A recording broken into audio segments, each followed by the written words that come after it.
আমি পদ্মজা, পর্ব ৬৪। লেখিকা ইলমা বেহেরোজ। গল্প পাঠে আমি অরোরা ইসলাম। রাত গভীর থেকে গভীরতর, নিস্তব্ধতার চাদরে ঢেকে গেছে চারপাশ। আমি পাথরের মূর্তির মতো এক জায়গায় বসে আছে, নড়ছে না, চুপচাপ তাকিয়ে আছে শূন্যতার দিকে। পদ্মজা প্রশ্নের পর প্রশ্ন করে ক্লান্ত, কোনো উত্তর না পেয়ে তার কণ্ঠ ক্রমশই নীরব হয়ে এসেছে। একসময় নিরুপায় হয়ে সে মিনতি করল, আমি আপনার কাছে আছি, এই খবরটা অন্তত আম্মাকে জানান, উনি খুব অসুস্থ, চিন্তায় পড়বেন। আমির তখনও কোনো কথা বলল না, অন্দরমহলে লোক পাঠালো খবর পৌঁছে দিতে। পদ্মজা অবাক হয়ে লক্ষ্য করল, মায়ের অসুস্থতার কথা শোনার পরও আমিরের মুখের কোনো আবেগের ছাপ নেই, যেন অনুভূতিগুলো কোথাও আটকে পড়ে গেছে। ঘন্টা দুয়েক আগে হঠাৎ করে থেমে গেছে মেয়েদের কান্না আর আর্তনাদ। সে কিছুতেই বুঝতে পারছে না কেন এত নির্মমভাবে নির্যাতন করা হচ্ছিল মেয়েগুলোর ওপর। একবার তার মনে হচ্ছিল হয়তো নারী পাচারের সঙ্গে জড়িত কিছু ঘটছে, কিন্তু সেই ধারণারও ধোপে আটকায়নি। নারী পাচার করলে কেউ এমন বর্বর আচরণ করে? মনের মধ্যে প্রশ্নের পর প্রশ্ন, এত অমানবিকতার পিছনে কি লুকিয়ে আছে? একটাই উত্তর তার সামনে বারবার ফিরে আসে, সব পাপের শিকড় হলো তার স্বামী।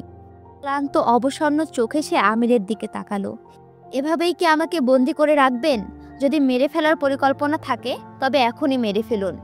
পদ্মজা ভেবেছিল আমির এবারও নিশ্চুপ থাকবে, কিন্তু তাকে অবাক করে দিয়ে পাল্টা প্রশ্ন করলো, কেন তোমার মনে হচ্ছে যে তোমাকে মেরে ফেলা হবে? তাচ্ছিল্যের হাসি ফুটে ওঠে ওর পদ্মজার ঠোঁটে। কেন কখনো কাউকে খুন করেননি? অভিজ্ঞতা নেই? আমিরের চোখ এক মুহূর্তের জন্য অস্বস্তি দেখা দিল। দ্রুততা সামলে নিয়ে শান্ত কণ্ঠে বলল, অন্যদের আর তোমার মধ্যে পার্থক্য আছে। তার মানে আপনি অন্যদের খুন করেছেন? আমির এবারও চুপ। প্রশ্নের ঝড় শুরু করলো পদ্মজা। কাকে খুন করেছেন? কয়জনকে করেছেন? আব্দুল ভাইকে কি আপনি খুন করেছেন? আমির হেলান দিয়ে চোখ বুঝলো, কিছুক্ষণ নীরব থেকে বলল, না। পদ্মজা থামলো না, তার কণ্ঠে এবার তীব্রতার ঝাঁজ। তাহলে কাকে খুন করেছেন? কেন করেছেন? আমির এবার বিরক্ত হয়ে সামান্য ধমকের সুরে বলল, এত কথা বলছো কেন? পদ্মজা অনুনয় করে বলল, মেয়েগুলোকে ছেড়ে দিন, ওদের মেরে কি লাভ? আমির চেয়ার ছেড়ে উঠে দাঁড়ালো, এবার গভীর দৃষ্টিতে তাকালো পদ্মজার দিকে, তারপর কোনো কথা না বলে ঘর ছেড়ে বেরিয়ে গেল। আমির চলে যাওয়ার সঙ্গে সঙ্গে পদ্মজার বুকের ভেতরে হাহাকার শুরু হলো। আগুনটা আবারও জ্বলে উঠল, যে আগুন সবকিছু পুড়িয়ে দিতে চায়।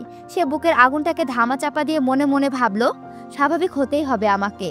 মেয়েগুলোকে নিয়ে কি হচ্ছে, কেন হচ্ছে, কি কাজে চলে এখানে, সব জানতে হবে। দরজার দিকে এক দৃষ্টিতে চেয়ে থাকে, শ্বাস গভীর করে। সে চিবিয়ে চিবিয়ে বলল, তারপর আপনার সঙ্গে বোঝাপড়া হবে। কিছুক্ষণ পর কোলাহলের আওয়াজ কানে এলো, সেই সঙ্গে অনেকগুলো মেয়ের আর্তনাদ। প্রথমে মনে হলো কাউকে মারধর করা হচ্ছে, পরক্ষণে বুঝলো তা নয়। মেয়েদের কণ্ঠস্বর শুনে মনে হচ্ছে বাদিকে কোথাও ১০-১২ জন রয়েছে। তবে কি এরা অন্য দল? এখানে আরও মেয়ে আছে? কান খাড়া করে মনোযোগ দিয়ে শোনার চেষ্টা করলো পদ্মজা। আমিরের কণ্ঠস্বর ভেসে আসছে, মেয়েদের খাবার খাওয়ার নির্দেশ দিচ্ছে সে। তারপর কাউকে আদেশের সুরে বলল, দেখো এরা যেন ঠিক মতো খায়, সবার বাঁধন একসঙ্গে খুলবে না, একজন একজন করে খুলবে, চেঁচামেচি যেন না করে। খাওয়া শেষ হতে হাত মুখ বেঁধে ফেলবে। আমি আরবিদকে পাঠাচ্ছি। আরবিদ কোথায় গেল? তোরে আরেকটা পুরুষ কণ্ঠ কিছু বলল, স্পষ্ট শোনা গেল না। সে কণ্ঠস্বরকে ছাপিয়ে ভেসে এলো একটি মেয়ের আকুল মিনতি, ভাই আমারে ছাইরা দেন ভাই, আমার কয়দিন পর বিয়া। তারপর আর কোনো শব্দ শোনা গেল না। মেয়েটির আকুল মিনতি পদ্মজার কানে বাজতে থাকলো। একজন তরুণী, যার জীবনের সবচেয়ে আনন্দময় মুহূর্ত বিয়ের দিন, তাকে তার স্বপ্ন ভেঙে দিয়ে নিষ্ঠুরভাবে কেড়ে নেওয়া হচ্ছে। এই মানুষগুলোর হাতে তার ভবিষ্যৎ চুরমার হয়ে যাচ্ছে। ঘৃণায় পদ্মজার চোখ বন্ধ করে ফেলল। কিছুক্ষণ পর আমির ঘরে ফিরে এলো। পদ্মজার চোখ মুখ কঠিন করে অন্যদিকে তাকিয়েছিল। আমির নরম সুরে বলল, খাবার আসছে, খেয়ে নাও। পদ্মজার কণ্ঠে তীক্ষ্ণ প্রত্যাখ্যান, খাবো না। আমির বলল, বিষ দেইনি, লতিফার রান্না, খেতে পারবে। চমকে তাকালো পদ্মজা, পর মুহূর্তে চোখ সরিয়ে নিল। লতিফা যে এই হাওলাদার বাড়ির রহস্যের সঙ্গে জড়িত সেটা সে আগেই অনুমান করেছিল। এখন আর সন্দেহের অবকাশ রইল না। আমির কৌতূহলী হয়ে জিজ্ঞাসা করল, কি হলো? আমার একটা প্রশ্নের উত্তর দিন। তোমার তো দেখি প্রশ্নের অভাব নেই। পদ্মজা সরাসরি জিজ্ঞাসা করল, এখানে আরও মেয়ে আছে? আপনি নারী পাচারের সঙ্গে জড়িত? প্রশ্নটা করার সময় কেঁপে উঠল তার কণ্ঠ। পাত্তা না দিয়ে শার্টের বোতাম লাগাতে লাগাতে আমির নির্লিপ্তভাবে বলল, খাবে কিনা সেটা বলো। পদ্মজা আবেগরুদ্ধ কণ্ঠে প্রশ্ন করলো, আপনি আমাকে হারাম টাকায় রানী করেছিলেন? টাকা টাকাই, তার গায়ে হারাম হালাল লেখা থাকে না। আপনি তো মুসলমান নাকি? বিস্ময়ে জানতে চাইল পদ্মজা। সে নির্বিকারভাবে জবাব দিল, আমাদের কোনো ধর্ম নেই। কি সব বলছেন আপনি? মাথা ঠিক আছে? এরকম ফ্যাস ফ্যাস করে কাদার স্বভাব তো তোমার ছিল না। মন বলতে কি আদৌ কিছু আছে আপনার? 6 বছর ধরে সংসার করছি, আজ জানলাম আমার স্বামী একজন নারী পাচারকারী, খুনি, অত্যাচারী, একজন নিকৃষ্ট মানুষ। এত কিছু জানার পরেও কি স্ত্রী কষ্ট পাবে না, কাঁদবে না? এই জন্যই তো জানাতে চাইনি। জানতে গেলে কেন? পদ্মজার চোখের জল টলটল করছে, কাপা কাপা গলায় জানতে চাইল, আপনি আপনার নষ্ট জীবনের সঙ্গে আমাকে কেন জড়ালেন? নষ্ট জীবনকে তো চাদর দিয়ে ঢেকে রেখেছিলাম, তুমি সেই চাদর তুলতে গেলে কেন? এখন সব দোষ আমার, তাই না? আপনি খোলস কেন পড়লেন? শয়তান শয়তানের মতোই থাকতেন। নিজের জীবনকে নরক বানালেন, সঙ্গে আমারও। ভেঙে পড়ল পদ্মজা, কণ্ঠে ফুটে উঠল আকুল আবেদন। মেয়েগুলোকে মেরে কি শান্তি পান? কেন মারেন? এসব করে কি লাভ? ছেড়ে দিন সবকিছু। আমরা একটা ছোট্ট ঘরে সুখে থাকব। আমাদের ভালোবাসা তো মিথ্যা না। আমরা তো আমাদের ভালোবাসা নিয়ে ভালোই ছিলাম। আলো জ্বলে উঠল আমিরের চোখে। সে জিজ্ঞেস করলো, মন থেকে বলছো? কি বলছি? অচমকা এমন প্রশ্ন শুনে বিভ্রান্ত হলো পদ্মজা। আমাদের ভালোবাসা মিথ্যে ছিল না। হতবাক হয়ে গেল পদ্মজা। যে মানুষটার মনে অন্যদের জন্য মায়া দয়া নেই, পশুর মতো যার আচরণ, সে কি করে কাউকে ভালোবাসতে পারে? এই সমীকরণটা সে কিছুতেই মিলছে না। মনের দ্বন্দ্ব স্পষ্ট ধরা দিল তার চোখে মুখে। কি বলবে ভেবে পাচ্ছে না, শুধু নীরবে তাকিয়ে আছে আমিরের দিকে, যেন তার চোখের গভীরে খুঁজতে সে সমীকরণের সমাধান। আমিরও উৎসুক হয়ে চেয়ে আছে। পদ্মজার কণ্ঠে কাঁপুনি, চোখের জল ঢল। আপনাকে ক্ষমা করা উচিত না। আপনাকে কোনো ভালো মানুষ ক্ষমা করবে না, কিন্তু আমি তো আপনাকে ভালোবাসি। তার কণ্ঠে একই সঙ্গে ভালোবাসা ও ঘৃণা। নিজের হৃদয় ভেঙে লড়াই করতে করতে যোগ করলো, আপনি সব কিছু ছেড়ে দিন, যেতে দিন মেয়েগুলোকে, তওবা করুন। আমরা অনেক দূরে চলে যাব, সুখে শান্তিতে থাকব। পদ্মজার চোখে উন্মাদের দৃষ্টি। যে নারী অন্যায়ের বিরুদ্ধে এতক্ষণ কঠোর ছিল, তার মুখে এমন আকুতি শুনে বিস্মিত হলো আমির। তবুও সে পদ্মজার আহ্বানে সাড়া দিতে পারল না। উল্টো আশার বুদবুদে ছুরি বসিয়ে দিয়ে বলল, এখানে যা দেখছো সব ভুলে যাও। পদ্মজার বুক চিরে দীর্ঘশ্বাস বেরিয়ে এলো। সে উপলব্ধি করল, এই মানুষটার জীবনে তার স্থানে আসলে কতটুকু। যদি সে সত্যিই গুরুত্বপূর্ণ হতো, তাহলে কি মানুষটা সবকিছু ত্যাগ করে তাকে নিয়ে নতুন করে শুরু করার কথা ভাবতো না? পদ্মজার হৃদয়ের কোমল অনুভূতিগুলো আবার ঢেকে গেল কঠিন আবরণে। আমির হাত পায়ের বাঁধন খুলে দিল। সে অবাক হয়ে জিজ্ঞেস করলো, খুলে দিলেন যে? আমির উত্তর দিল, খাবে চলো। যদি এখন পালিয়ে যাই? কোথায় যাবে? কার কাছে যাবে? জানিনি যখন আপনি ছাড়া আমার কেউ নেই, আপনি আমার শেষ আশ্রয়। তাহলে ফিরে আসুন না আমার কাছে। আবার কাঁদছ? পদ্মজা লম্বায় আমিরের কাঁধ অবধি, তার চোখের অশ্রুর ঝর্ণা, যা একটানা বৃষ্টির মতো ঝরতে লাগলো। কিন্তু আমিরের চোখে জীবনের কোনো ছোঁয়া নেই। তার চোখে নিষ্প্রাণ শীতল দৃষ্টি। হঠাৎ করে পদ্মজার সমস্ত শক্তি দিয়ে আমিরকে জড়িয়ে ধরল। সামলাতে না পেরে দুপা পিছিয়ে গেল আমির। পদ্মজা কান্না ভিজা কণ্ঠে বলল, আপনি এভাবে অচেনা হয়ে যাবেন না। আমি বেঁচে থেকেও মরে যাব। আমাকে ভালোবেসে এভাবে পর করে দিয়েন না। স্মৃতির পাতা উল্টে যোগ করল, আপনার মনে আছে একবার আমি রাগ করে 2 দিন কথা বলিনি? তখন আপনি বলেছিলেন, আমাকে এভাবে অচেনা হয়ে যেতে দেখে আপনার কষ্ট হচ্ছে। আপনি বলেছিলেন, ভালোবাসার মানুষের অচেনা রূপের মতো ভয়ানক কষ্ট আর কিছুই হতে পারে না। এখন আমার সেই ভয়ানক কষ্ট হচ্ছে। আপনি আমাকে কেন কষ্ট দিচ্ছেন? সব কিছু ভুলে যাব, শুধু আপনি ভালো হয়ে যান। মেয়েগুলোকে ছেড়ে দিন, ধ্বংস করে দিন আপনার সব পাপের চিহ্ন। ধীরে ধীরে একটা হাত পদ্মজার মাথায় রাখলো আমির। অশ্রু সজল চোখে তুলে স্বামীর দিকে তাকালো পদ্মজা। আমির তার চোখের জল মুছে দিয়ে জিজ্ঞেস করলো, গালে ব্যথা পেয়েছ কি করে? এতক্ষণে দেখছেন? না। পদ্মজা ধীরে ধীরে জবাব দিল, সেদিন জঙ্গলে এসেছিলাম, কাটা লেগেছিল। তারপর রিদওয়ান মেরেছিল? আমিরের কণ্ঠে উদ্বেগ। হ্যাঁ। পদ্মজার ছোট্ট উত্তর। কেন আসতে গেলে? সাধারণ দুনিয়ার বাইরেও মানুষের বানানো একটা জগৎ থাকে, সেই জগতের পবিত্র মানুষদের ঢুকতে নেই। পদ্মজা আকুল হয়ে বলল, ভেঙে ফেলুন সব। নিজের হাতে গড়া সাম্রাজ্য ভাঙা যায় না। পাপের সাম্রাজ্য ধরে রেখে কেন পাপ বাড়াবেন? হাল ছাড়ল না পদ্মজা। আমাদের ভালোবাসাকে কেন বলির বেদিতে চড়াবেন? আমার রক্ত ভালো না, কেউ আমাকে পশু বললে আমার আনন্দ হয়। হতাশায় ভেঙে পড়ল পদ্মজার কণ্ঠ। তাহলে আপনি কিছুই ছাড়বেন না? না। আমিরের এক শব্দের এই উত্তরে যেন এক ফুক্কারে নিভিয়ে দিল সব আশার প্রদীপ।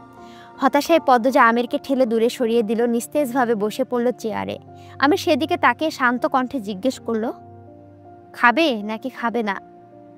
ক্ষোভে কাঁপছে পদ্মজার গলা। আমি এখানে খেতে আসিনি। তাহলে না খেয়েই থাকো। চুপ করে রইল পদ্মজা। উত্তাল মনকে শান্ত করার চেষ্টা করছে। মনে মনে নিজেকে বোঝাচ্ছে খেয়ে দিয়ে সুস্থ থাকতে হবে, মেয়েগুলোকে বাঁচানোর চেষ্টা করতে হবে। এখন নিজেকে এভাবে ভেঙে পড়তে দেওয়া যাবে না। নিজেকে সামলে নিয়ে বলল, খাবো। ঘর থেকে বেরিয়ে গেল আমির। সে রাতে আর দেখা মিলল না তার। তার পরিবর্তে এলো রাফেদ, রেশমি লম্বা চুলের অদ্ভুত এক লোক। খাবার নিয়ে পদ্মজার সামনে দাঁড়িয়ে রইল। খাবার পাট চোকা মাত্রই পদ্মজাকে বাঁধতে উদ্যত হলো লোকটা। অবাক হয়ে পদ্মজা প্রশ্ন করল, উনি কোথায়? আপনি কেন বাঁধছেন? রাফেদ জবাব দিল, ভাই বাইরে গেছে, আমাকে বলে গেছে আপনাকে বেঁধে রাখতে। কি করতে গিয়েছে? জানতে চাইল পদ্মজার কৌতূহলী মন। এত সব বলতে পারবো না, সতর্ক রাফেদের জবাব। ভাই অনেক রাগী, তাকে রাগাবেন না, যা বলবে মেনে নেবেন। একটু চাতুর্যের আশ্রয় নিল পদ্মজা। আপনার ভাই তো আমাকে ভয় পায়, আমার কথায় সারাক্ষণ এই ঘরে ছিল, ভয়ে কেঁপেছেও, বিশ্বাস করুন। এক চিলেতে বিদ্রুপের হাসি ফুটে উঠল রাফেদের ঠোঁটের কোণে। ঠাট্টার সুরে জিজ্ঞেস করলো, মজা করছেন? কৌশল বদলে ফেলল পদ্মজা। দুম করে জানতে চাইল, আচ্ছা ওই সাদা খরগোশটা কোথায়? খরগোশ? আচমকা প্রসঙ্গ পরিবর্তনে বিভ্রান্ত রাফেদ। ব্যাখ্যা করল পদ্মজা, ওই যে সাদা দেখতে, আরভিদ বা এরকম কোনো একটা নাম। তা জেনে আপনি কি করবেন? কথা শেষ করে রাফেদ দড়ির দিকে ঝুঁকল। কিছু করতে চাইলে এখনই করতে হবে। পদ্মজা আর চোখে ঘরের চারপাশে কিছু খুঁজল, কিন্তু আত্মরক্ষার উপযোগী কিছু দেখতে পেল না। শুধু দুইটা চেয়ার ছাড়া ঘরে আর কিছুই নেই। মনে মনে ভাবল, চেয়ারগুলো খুব ভারী, একবার চেষ্টা করেও দেখলে কেমন হয়। রাফেদ মনোযোগ অন্যদিকে ফেরবার প্রয়াসে একটু পিছিয়ে মধুর কণ্ঠে বলল, এই বাড়িটা অনেক সুন্দর, পাতালপুরে আমি কখনো দেখিনি, একটু ঘুরে দেখতে পারি? আমার উনি বানিয়েছেন তাই না? এটা ভাইয়ের বানানো না, শীতল কণ্ঠে উত্তর দিল রাফেদ। তাহলে কার? আচমকা চোখ তুলে চাইল রাফেদ। বুঝে ফেলল পদ্মজার উদ্দেশ্য। সঙ্গে সঙ্গে ছুটে এলো খ্যাপা ষাঁড়ের মতো। পদ্মজা বুঝতে পারছে না কি করবে। অপরিচিত পুরুষের সঙ্গে হাতাহাতি করতে তার মন সায় দিচ্ছে না। তার চাইতে বড় কথা, এখান থেকে পালালেও বাইরে আরেক শয়তান অপেক্ষা করছে। কড়াই থেকে উনুনে পড়া হবে, আর কিছুই না। তাই সে দ্রুত চেয়ারে বসে শান্ত স্বরে বলল, ধস্তাধস্তি করবেন না, আমি বসে পড়েছি, আপনি বাঁধুন। পদ্মজাকে চেয়ারের সঙ্গে শক্ত করে বেঁধে ঘর ছাড়ল রাফেদ। একাকী হতে পদ্মজা চোখ ঘুরিয়ে দেখে নিল চারিপাশ। এই প্রথমবারের মতো মনে হলো ঘরের ছাদ যেন আকাশ ছুঁয়েছে। মাটির কতটুকু নিচে আসি। কিছুক্ষণ পর পায়ের শব্দ ভেসে এলো। উৎকণ্ঠিত চোখ জোড়া তুলে পূর্ণ দৃষ্টিতে দরজার দিকে তাকালো পদ্মজা। ধীর পায়ে ঘরে প্রবেশ করলো আমির, হাতে একটা মলমের কৌটা। সেটা এগিয়ে দিয়ে বলল, তোমার ওষুধপত্র নিয়ে আসা উচিত ছিল। আমি কি আর জানতাম যে আমার বর এখানে শয়তানের রাজত্ব নিয়ে বসে আছে? আমিরের চোখে বিরক্তির ছায়া। খুব বাজে বকছো। আবারও অনুনয় করল পদ্মজা, মেয়েগুলোকে ছেড়ে দিন। এক কথা বারবার বলো না তো। আমাকে ভালোবাসেন না? যতটা সম্ভব মায়া ঢেলে কথাটা জানতে চাইল পদ্মজা। কাজে দিল বুদ্ধিটা। আমিরের চোখেও যেন খেলে গেল প্রাণের স্পন্দন। খুলে গেল তার মনের জানালা। মুঠো মুঠো বাতাস সে খোলা জানালা দিয়ে প্রবেশ করলো ভেতরে। নীরবে কৌটাটি পদ্মজার পায়ের কাছে রেখে বাঁধন খুলে দিল। গালে পায়ে লাগিয়ে নিও, দরজায় ধাক্কাধাক্কি করো না। বেরিয়ে গেল সে, দরজায় তালা লাগিয়ে। আশার যে কিরণ দেখছিল পদ্মজা, সেটাও নিয়ে গেল সঙ্গে। হয়ে মেঝেতে বসে পড়ল পদ্মজা। একে একে সম্ভাবনা সবগুলো দরজা বন্ধ হতে শুরু করেছে। আচ্ছা, আমি আপনাদের আবারও মনে করাই দিই, পদ্মজা গল্পটা কিন্তু শুরু হয়েছিল থানার মধ্য থেকে। কারাগারে পদ্মজা বসেছিল, সেখানে পুলিশ ছিল তুষার, ইন্সপেক্টর ছিল তুষার, তো তার কাছে পদ্মজা গল্পগুলো বলছিল। তো এইখান থেকেই মানে আবার আমরা বর্তমানে চলে গেলাম। গল্পটা এখানে, ওটা তো অতীত বলছে, আমরা বর্তমানে আসলাম আবার। ঠিক আছে, গল্পে ফিরি। দুই হাতের আড়ালে মুখ লুকিয়ে অশ্রুসিক্ত হচ্ছে পদ্মজা। তার কান্নার আওয়াজ যেন অশরীরীর রূপ নিয়ে ঘুরে বেড়াচ্ছে কারাগারের চৌহদিতে। পদ্মজা বেদনা বিধুর মুখের দিকে নির্বিশেষে তাকিয়ে রইল তুষার।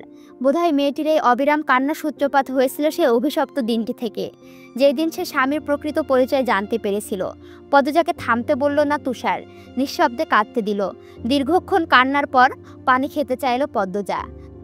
পানির পর আবারও কারাগারে নেমে এলো শুনশান নিস্তব্ধতা। প্রশ্ন না করা পর্যন্ত পদ্মজা কিছুই বলবে না। তাই অস্বস্তিকর নীরবতাটুকু ভেঙে তুষার জানতে চাইল, অপরাধ জেনেও আপনি আমির হাওলাদারকে ক্ষমা করতে চেয়েছিলেন। এত ভালোবাসা, এত ভালোবাসার পরও তার বুকে ছুরি বসালেন কি করে? এমন সিদ্ধান্ত নেওয়ার শক্তি পেলেন কোথায়? তুষারের কৌতূহলী চোখের দিকে তাকিয়ে হাসল পদ্মজা, ফিসফিসিয়ে বলল, মুক্তি দিয়েছি, মুক্তি। কোনো এক অজানা আবেগ দখল করে নিয়েছে তার কণ্ঠ। তুষার বলল, আপনার বর্ণনা অনুযায়ী আমির হাওলাদারের আচরণ আপনার প্রতি কোমল ছিল, তিনি আপনার প্রতি দুর্বল ছিলেন। পদ্মজার চোখে এক মুহূর্তের জন্য বিভ্রান্তি দেখা গেল। সে হারিয়ে গেল অতীতের কোনো স্মৃতিতে। তারপর আস্তে আস্তে বলল, দুর্বল ছিল নাকি? তার কণ্ঠে সংশয় আর বিস্ময়ের সুর। তুষার বলল, আমার তো তাই মনে হচ্ছে। আমি ওনাকে খুব ভালোবাসি। পদ্মজার অসহায় স্বীকারোক্তি মুচড়ে দিল তুষারের বুকের ভেতরটা। যে নারী নিজের হাতে স্বামীকে হত্যা করেছে, আজ সেই স্বামীর জন্য জেলের নিস্তব্ধতা ভেঙে অশ্রুসিক্ত ঝরাচ্ছে। ভালোবাসা আর অপরাধবোধের এমন গভীর দ্বন্দ্ব, এমন হৃদয় বিদারক বৈপরীত্য তুষার এর আগে কখনো দেখেনি। তুষার অবাক হয়ে জিজ্ঞেস করল, আপনার কথায় তিনি একজন শয়তান ছিলেন। শয়তানকে ভালোবাসতে গিয়ে নিজেকে পাপী মনে হয়নি? হয়েছে, পদ্মজার সংক্ষিপ্ত উত্তর। তাহলে সেটা কি করে ভালোবাসা হলো? তুষারের প্রশ্ন বিস্ময় কৌতূহল। পদ্মজা কাঁদতে শুরু করলো। তারপর হঠাৎ থেমে গিয়ে বলল, যখন কাউকে ভালোবাসবেন তখন বুঝবেন ভালোবাসায় দোষ গুণের স্থান নেই। ভালোবাসা শুধু ভালোবাসাই। ভালোবাসা গুণী খুনি পাপ পুণ্যের ভেদাভেদ করে না। আমুক সত্যিটি তুষারকে স্তব্ধ করে দিল। আমিরের প্রতি পদ্মজার ভালোবাসার গভীরতা তাকে ভেতর থেকে স্পর্শ করলো। হয়তো আমির হাওলাদারও পদ্মজাকে এইভাবে অকৃত্রিম ভালোবাসত, কিন্তু পাপ তাকে আষ্টে পৃষ্ঠে জড়িয়ে ধরেছিল। সে কি কখনো অন্ধকার থেকে বেরিয়ে আসার চেষ্টা করেছিল? প্রশ্নটা মনে আসতে তুষার কৌতূহল বেড়ে গেল। সে উদ্বিগ্ন হয়ে জিজ্ঞেস করল, তিনি কি পাপ থেকে বেরোনোর চেষ্টা করেছিলেন? তারপর আর ভালোবেসেছিলেন আপনাকে? প্রশ্নটা পাথর হয়ে আঘাত হানল পদ্মজাকে। শূন্যে নিবদ্ধ হলো তার চোখের দৃষ্টি। হারিয়ে গেল অতীতের কোনো অন্ধকার গলিতে। আস্তে আস্তে নিজের সঙ্গেই কথা বলছে। তেমন করে বলল, চেষ্টাও কি করেছিলেন? করেছিলেন কি? তুষার লক্ষ্য করলো পদ্মজার চোখ দুটি ফুলে আছে, কাঁপছে তীর তীর করে। সে রুমাল দিয়ে কপালের ঘাম মুছে ডাকলো, মিসেস পদ্মজা। তাকালো পদ্মজা। তুষারের তীক্ষ্ণ দৃষ্টি উপেক্ষা করে প্রশ্ন করলো, আমার ফাঁসি হবে কবে? এত দেরি হচ্ছে কেন? অবাক হলো তুষার। একজন মানুষ কতটা একা হয়ে পড়লে মৃত্যুর জন্য এতটা কাতর হয়। নিজের অনুভূতি চেপে গভীর স্বরে সে জিজ্ঞেস করলো, আপনাকে যে প্রশ্ন করা হয়েছিল তার উত্তর দিলেন না তো? পদ্মজা বিস্মিত হয়ে জানতে চাইল, কোন প্রশ্ন? তুষার ধৈর্য নিয়ে আবার জিজ্ঞেস করলো, তিনি কি পাপ থেকে বেরোনোর চেষ্টা করেছিলেন? তারপর কি আর ভালোবেসেছিলেন আপনাকে? পদ্মজা তীব্র স্বরে পাল্টা প্রশ্ন করলো, আগে বলুন, যাদের আচরণ পিশাচের মতো তারা কি কাউকে ভালোবাসতে পারে? তুষার একটু ভেবে নিয়ে ধীরে ধীরে বলল, হয়তো পারে। তারা খুব কম মানুষকে প্রাণ ভরে ভালোবাসে, কিন্তু যাকে একবার হৃদয়ে স্থান দেয় তার জন্য সব কিছু করতে পারে। যাদের প্রতি বিরূপ তাদের সঙ্গে আচরণে থাকে নিষ্ঠুর। তবে যখন এদের পিশাচ সিদ্ধ বিঘ্ন ঘটে, তখন তাদের ভালোবাসার স্বরূপ কেমন থাকে সেটা আমার জানা নেই। পদ্মজার চোখে বিষাদের ছায়া। সে অতীতের স্মৃতিতে হারিয়ে গিয়ে বলল, আমি যখন সব জেনে গেলাম তখন মাঝে মনে হতো উনি আমার জন্য প্রায় পাগল। আবার কখনো কখনো মনে হতো আমার সামনে দাঁড়িয়ে আছে স্বয়ং শয়তান। এই স্নেহময় আবার এই নিষ্ঠুর। উন্মাদ হয়ে উঠতেন। নিজের কর্মে কোনো হিসাব রাখতে পারতেন না। তুষার একটু চিন্তা করে বলল, আমার মনে হয় তিনি দুটো সত্তা নিয়ে বাঁচতে চেয়েছিলেন। যখন সময় এলো একটি বেছে নেওয়ার, তখন তিনি মানসিকভাবে বিপর্যস্ত হয়ে পড়লেন। তুষারের দিকে তাকালো পদ্মজা। তার চোখে বিস্ময়, ঠোঁটে অস্পষ্ট শব্দ, মানসিকভাবে বিপর্যস্ত।